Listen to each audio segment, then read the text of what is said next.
Empiezo a grabar.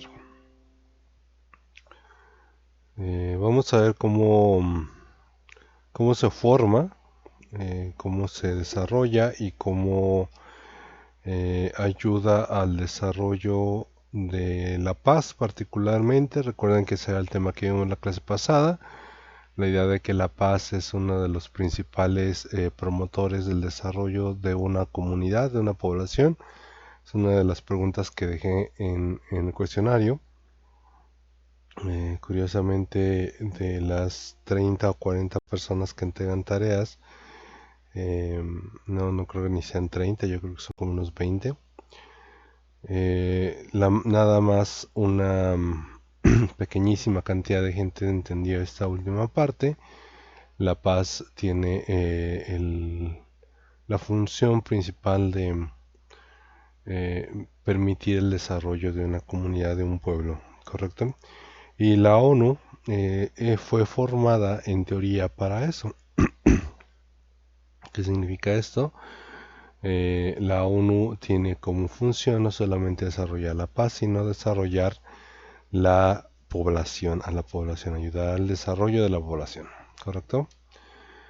La ONU, previo a la fundación de la ONU, todos los conflictos internacionales y las guerras civiles ocurrían dentro de los parámetros de las propias naciones.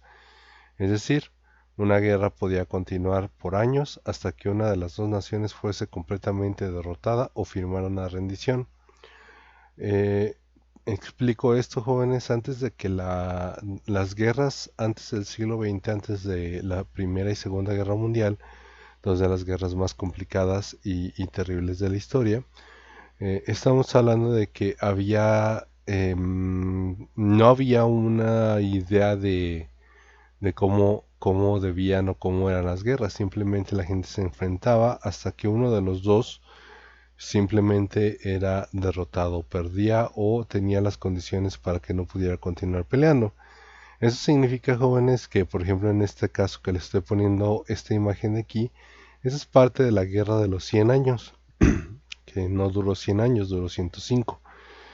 Pero estamos hablando de que es una guerra que se forma entre Inglaterra y Francia que dura aproximadamente 100 años y no hay una resolución en todo ese tiempo. Generaciones enteras, familias enteras fueron a la guerra, padres, hijos y nietos fueron a la guerra, porque no hubo un acuerdo nunca sobre cuál es la condición de derrota o hubo una nación extranjera que ayudara como a regular la situación. Entonces, en estos casos las guerras podían continuar siempre y cuando la gente pues siguiera con la posibilidad de la pelea. Es decir, si, si la gente seguía peleando, la guerra continuaba independientemente de las pérdidas que se tuvieran, ¿correcto?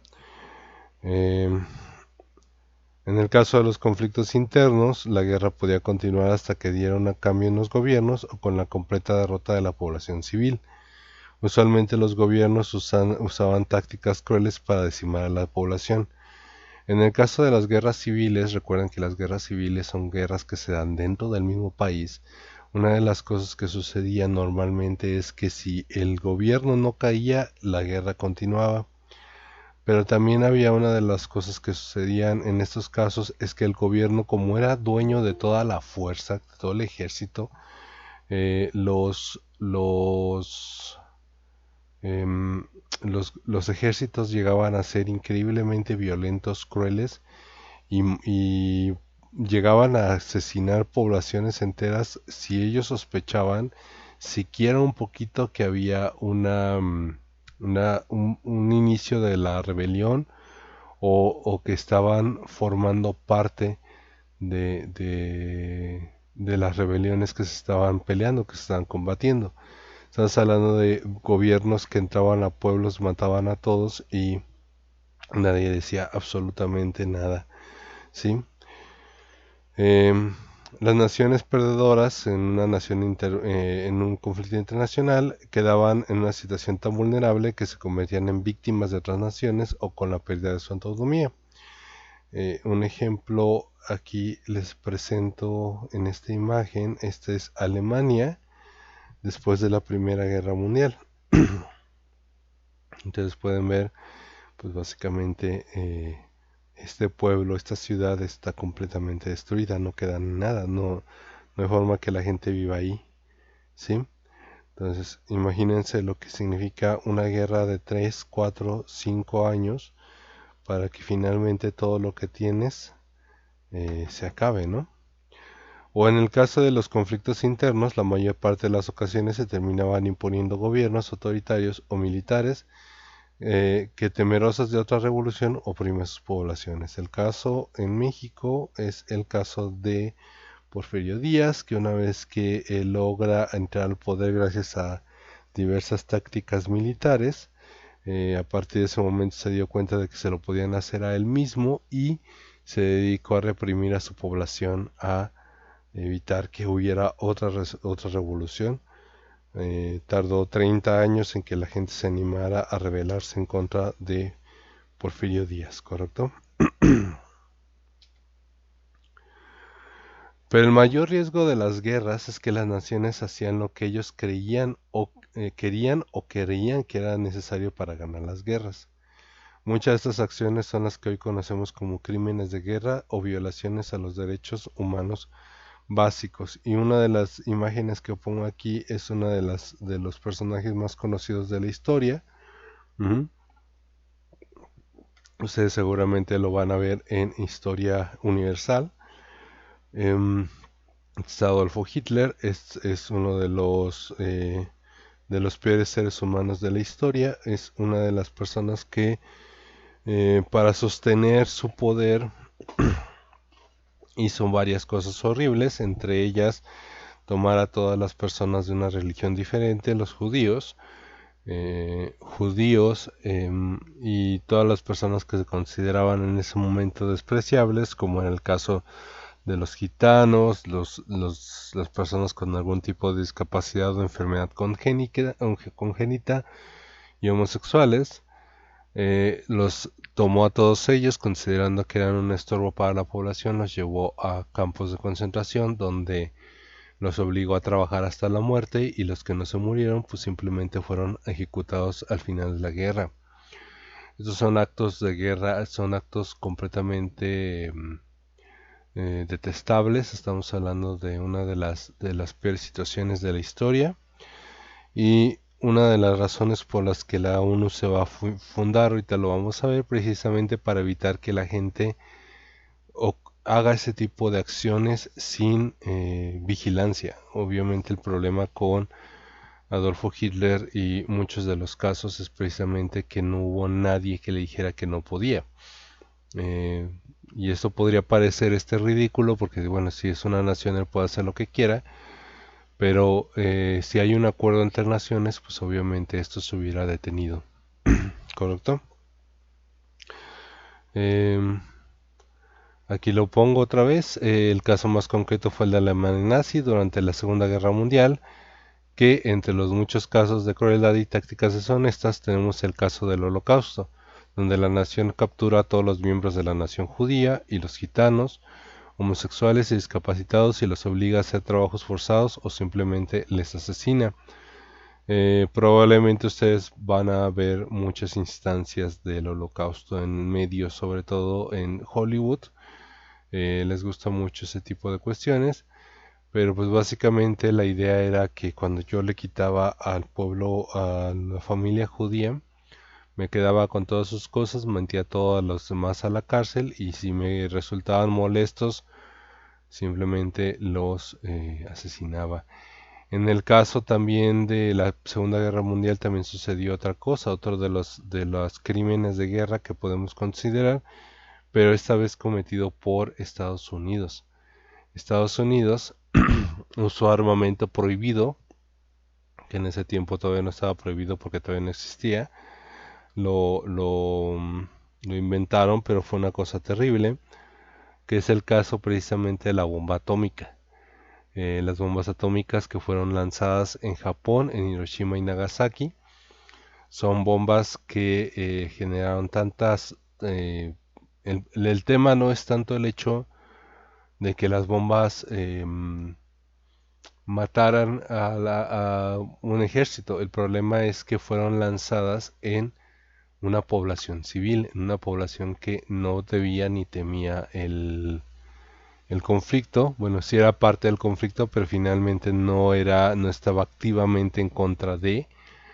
Entonces, esto lo que provoca pues, es la muerte de muchísima gente que no tenía nada que ver, y tomando en cuenta de que las bombas atómicas son productos que generan daño incluso después de su explosión, pues tenemos que Hiroshima y Nagasaki son naciones que tardaron décadas antes de que pudieran volver a ser habitadas, y la gente que sobrevivió a las bombas murió lentamente por la radiación. Este es un armamento prohibido, es un armamento y una situación en la que se puede considerar un gran crimen. Afortunadamente para los Estados Unidos, desafortunadamente para la historia, Estados Unidos se esconde atrás de las cosas terribles que hizo la Alemania nazi para que nadie le reclame sobre estas atrocidades, que es una población entera muerta por una bomba. Dos poblaciones enteras muertas por una bomba. ¿Correcto? Entonces, la ONU surge, como vimos en la sesión anterior, para mantener vigilancia de este tipo de actos. 3 años después del final de la Segunda Guerra Mundial, el 24 de octubre de 1945, representantes de 50 países se reunieron en San Francisco, en Estados Unidos, en la Conferencia de las Naciones Unidas sobre Organización Internacional para redactar la Carta de las Naciones Unidas. En esta carta se encontraban los temas del respeto a la condición humana. Todos los seres humanos tenemos los mismos derechos sin importar nuestra raza, religión o preferencias, y se pusieron reglas en la cuestión de las guerras. Otra vez, Estados Unidos, tal vez tratando de salvar cara, que no le dijeran que había destruido, etcétera, etcétera, organiza al resto de las naciones para firmar una carta donde se establezcan ciertas reglas de convivencia entre los seres humanos. ¿Correcto? Esto significa que entre naciones iba a empezar a haber guerras de cómo nos íbamos a comportar unos a otros. Pero bueno, esto lo principal es que se pone un cierto número de leyes, de reglas que establecen los derechos básicos de todos los seres humanos. Y esta es básicamente que todos los seres humanos somos creados iguales y que no hay condiciones de raza o discapacidad o preferencia que nos ponga en una situación de inferioridad, como el caso de lo que planteaban los, los, los alemanes nazis, ¿correcto? Entonces la idea es todos somos iguales y todos tendremos que ser juzgados y enfrentados de la misma manera, independientemente de la situación. Ajá. La ONU se establece como mediador de los conflictos, esto ya lo vimos en la clase pasada. Si dos naciones están en riesgo de guerra, la ONU funciona como mediador del conflicto, buscando resolverlo por medio del diálogo y la negociación. Recuerden, a lo mejor ustedes no están muy conscientes de esto, pero todos los conflictos se pretende, o todos los conflictos grandes o pequeños, en teoría pueden ser resueltos por medio de la diplomacia, es decir, hablando y entendiendo las razones de las otras naciones o de las otras personas, y entendiendo las razones de las otras personas, pues muchas veces se puede resolver el conflicto. La ONU se presenta como un punto neutral donde la gente puede llegar a platicar, los líderes de las naciones pueden platicar y de esa manera evitar confusiones o tratar de evitar que, pues, digamos, empiece un conflicto armado como tal. ¿Sí? ¿Todos los conflictos se han evitado? ¿Las guerras se han evitado? Absolutamente no. Hay muchas guerras todavía. Incluso ha habido guerras después de las negociaciones en la ONU. A veces el conflicto no se puede salvar, pero al menos la ONU está consciente de haber intentado y de haber fomentado la paz en la medida de lo posible. Hay muchos casos y muchos detalles que podría contar, pero yo creo que no estamos en el tiempo para hacerlo. La, la ONU no puede evitar todos los conflictos, así que también ayuda a determinar lo justa, entre comillas, que es una guerra. Es decir, que los motivos del conflicto sean de peso y no un capricho de una u otra nación. En esto me refiero, jóvenes, en que muchas de las veces las naciones atacaban a otras simplemente porque había un rencor histórico o simplemente porque había alguna razón mezquina de parte del gobernante que lo que quería era tomar la posesión del terreno. En teoría, la ONU revisa que las causas del conflicto sean justas, que sean justificadas y así evitan que la gente se abuse o naciones más grandes y poderosas se vayan y conquisten naciones más pequeñas. Eso también habría que ponerle un asterisco enorme porque, bueno, por ejemplo, Estados Unidos es una nación que como paga la luz de la ONU, es el que tiene ahí todos finalmente la ONU está en Nueva York. eh, Piensan que de todos modos se pueden saltar la negociación y muchas de las guerras de los Estados Unidos pues han entrado sin razón, o sea, sin razones reales. Pero bueno, eso si a ustedes les interesa la política y la historia, pues lo van a ver más adelante. ¿Sí? La ONU también mantiene la vigilancia de que no se cometan crímenes de guerra. Por ejemplo, que no se asesinen civiles, que se use algún tipo de armamento prohibido o se recurra a tortura física y psicológica. Un detalle nada más, armamento prohibido son aquellas armas que no solamente matan a la persona como pues, todas las armas, sino que pueden llegar a generar un daño, otro tipo de daños. Por ejemplo, las armas químicas son venenos o son ácidos o son tipo de ¿cómo se llaman? Pues sí, químicos que pueden ir matando lentamente a la gente con muchísimo dolor, lo cual pues es cruel. O sea, no solamente estás matando personas en otra parte del mundo, sino que aparte de todo las estás haciendo sufrir. Ese es el tipo de cosas que no se permiten. Ahora, cosas como las armas biológicas, que son enfermedades creadas para matar, también están prohibidas porque no solamente afectan a los militares, sino afectan a la población civil. Y por supuesto cosas como las armas nucleares, que pues matan grandes cantidades de personas, están completamente prohibidas. En el caso de la tortura física o psicológica es pues básicamente lastimar a otras personas normalmente, pues ustedes lo habrán visto en las películas, en las series, así para que suelte información o cosas por el estilo, pero muchas veces se ha dado casos de militares que lo hacen porque pues están locos y porque les gusta ver sufrir a la gente. Entonces todo eso se tiene que estar checando para que pues no lo haga una nación en guerra, ¿correcto? Y si llega a pasar, la ONU tiene la facultad de castigar o incluso intervenir en el conflicto, ¿sí? Una nación que use armas prohibidas o que haga cosas como tortura puede llegar a ser castigada de diferentes maneras. Una de las formas simplemente sacarlo de la ONU. Y ahorita vamos a ver cuál es el riesgo o cuál es el problema de salir de la ONU, ¿correcto? Eh, el desarrollo, sin embargo, la estrategia de la ONU es tratar de eliminar las guerras por medio del desarrollo y cooperación de las naciones. Es decir, parte de la idea de que una nación próspera y saludable es una nación sin conflictos.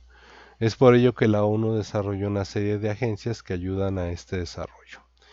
Una de las razones, una de las cosas que va a empezar a desarrollar desde 1950, desde mediados del siglo pasado, es básicamente la idea de que si una nación no tiene problemas de hambre, es una nación que va a tener menos problemas de guerras, entre muchas otras cosas.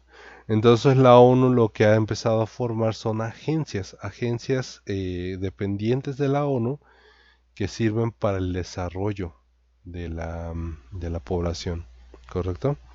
Ejemplos de estas agencias son el Programa de las Naciones Unidas para el Desarrollo, que trabaja para erradicar la pobreza, reducir las desigualdades y fomentar la resiliencia, de manera que los países mantengan el progreso alcanzado. Desempeña un papel clave para ayudar a los países al alcanzar los objetivos de desarrollo sostenible.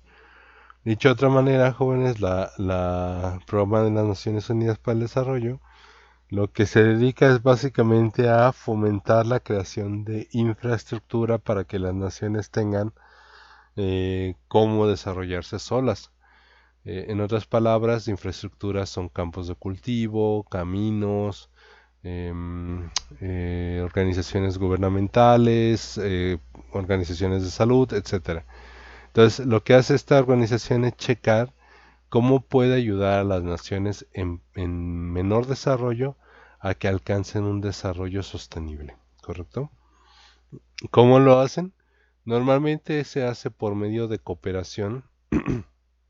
Me refiero a naciones más grandes llegan y ayudan a poner precisamente estas necesidades, a establecer las condiciones para que se mantengan o para desarrollar esto, ¿sí?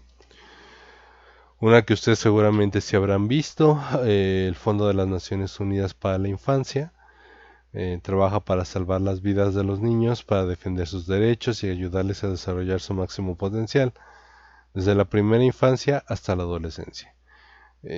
Para los que no sepan que la UNICEF, seguramente ustedes habrán visto en la primaria todo el tema este de los derechos de los niños. La UNICEF es quien firmó ese tipo de documentos y quien establece como ley en las diversas naciones que esto es obligatorio, ¿sí? También una de las cosas que hace la UNICEF es que si hay una nación en conflicto, la agencia de UNICEF es la que se encarga de tratar de sacar a los niños, de sacar a ser refugiados, niños refugiados a otras naciones. La idea es precisamente proteger y salvar a los niños de una situación de violencia o de guerra. También es el encargado de tratar de evitar y eliminar las cuestiones de trabajo infantil o de abuso o trato de menores, ¿correcto? Son los encargados de ese tipo de cuestiones. Otro ejemplo es el Programa Mundial de Alimentos, que pretende erradicar el hambre y la malnutrición. Es la agencia humanitaria más grande del mundo. Cada año alimenta casi 80 millones de personas en unos 75 países. Básicamente el Programa Mundial de Alimentos es una agencia que se encarga de solicitar, almacenar y repartir alimento. Nada más, no tiene otra función, pero es una de las funciones más importantes. La idea es que sobre todo en naciones donde están en conflicto o hay algún desastre natural que haya destruido campos de cultivo o que haya generado algún problema para que la población coma, este programa de mundial de alimentos es el que se encarga de llevar lo más que pueda de un lado a otro. Esto casi siempre funciona por medio de donaciones y de la caridad de las naciones más grandes sobre las naciones más pequeñas. Una de las razones por las que muchas de las naciones africanas siguen funcionando es gracias a esta organización que se encarga de ayudar sobre todo a las naciones con menos desarrollo a que sus niños y mujeres puedan comer particularmente y gracias a la primera agencia del desarrollo, pues una vez que han comido, pues se les establece como para buscar que ellos puedan desarrollar sus propios campos de cultivo y etcétera, ¿correcto? Una de las más comunes y más conocidas actualmente es la Organización Mundial de la Salud, la autoridad directiva y coordinadora en asuntos de sanidad internacional. El objetivo de la Organización Mundial de la Salud es alcanzar el grado más posible de salud para todos. La salud, tal como se define en la Constitución de la Organización Mundial de la Salud, es un estado completo de bienestar físico, mental y social, y no solamente la ausencia de afecciones o enfermedades. En el caso concreto de la Organización Mundial de la Salud, ahorita tiene mucho peso, porque esta organización es la que se ha encargado de coordinar las acciones en contra del COVID-19. ¿Sí? El hecho de que no estemos en una peor situación de la que ya estamos es debido a que la Organización de la Mundial de la Salud ha mantenido una vigilancia constante de la enfermedad y ha promovido el desarrollo de la vacuna, ha promovido la información suficiente para que la gente sepa qué hacer para evitar la enfermedad, etcétera, etcétera. Es una de las organizaciones más útiles y en general es la que ha mantenido sobre todo, por ejemplo, el estándar de los servicios médicos en el mundo. ¿Sí? ¿Hasta aquí hay alguna pregunta? Eso sería más o menos lo que vamos a ver el día de hoy. ¿Preguntas, comentarios? Maestro, No, maestra. Bueno, perdón por no haber detenido en ningún momento. Si hay alguna duda en general, recuerden que tienen forma de preguntar. Nada, es que quise ir rápido porque, como les digo, no traigo mucha voz. Entonces, antes de que se me cerrara, quería terminar. Esas son las cuestiones de la sesión. ¿Por cuál es la razón por la que surge la ONU? ¿Cómo ayuda a la ONU que las guerras sean justas? Y además de negociar y tratar de evitar las guerras, ¿cuál es la estrategia de la ONU para lograr la paz? Esto es lo último que vimos, todas las agencias. Entonces no es muy difícil, yo creo. Espero que hagan mejor trabajo que la vez pasada.